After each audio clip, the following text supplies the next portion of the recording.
Pregnant थी और अपनी डिलीवरी के लिए अपने मायके गई थी। माँ ने मुझे फोन पर बताया, घर के पीछे की तरफ जो खाली जमीन थी ना, वहां पर एक नया कमरा बनवा लिया है। इतने सालों के बाद जैसे ही अपने घर में कदम रखा, कुछ अलग सा लगा। माँ, ये घर के पीछे की तरफ नया कमरा बनवाने की क्या जरूरत थी? अरे बेटा, घर के पीछे दूर दूर तक खाली जमीन है। तेरे पापा को कई दिनों से लग रहा था कि यहाँ पर एक कमरा बनवा लेंगे तो ताजा हवा मिल जाया करेगी। अब तो ये सब छोड़ और चल जल्दी से दूध पी ले। माँ, मैं थोड़ी देर में पी लूंगी, आप सो जाओ।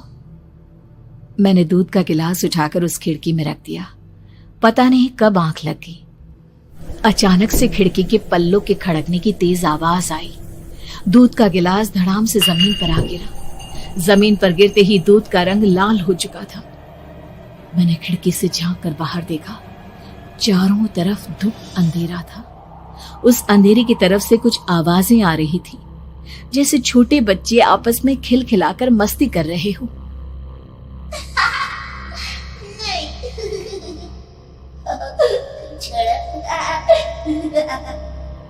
इतनी रात को इतने घनघोर अंधेरे में बच्चों की आवाज कैसे आ रही है?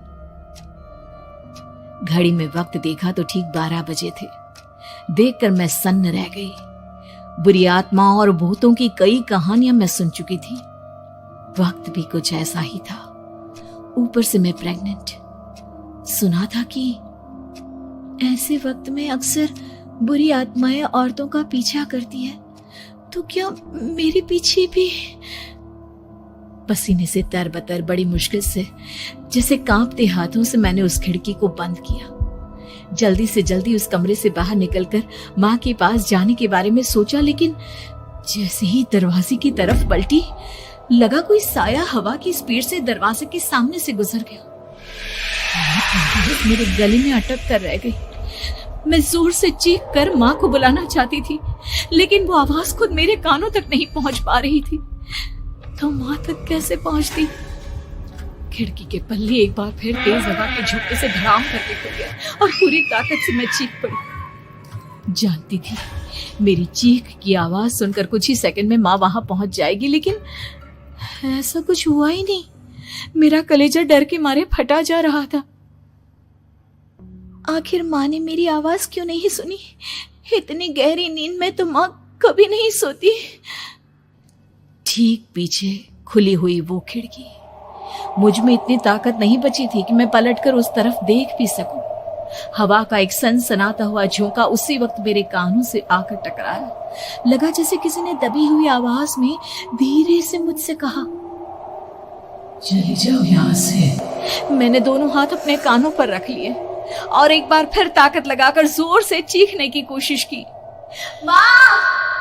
पापा! मेरी आवाज उस कमरे की दीवारों से टकराकर वापस मुझे ही सुनाई दे रही थी।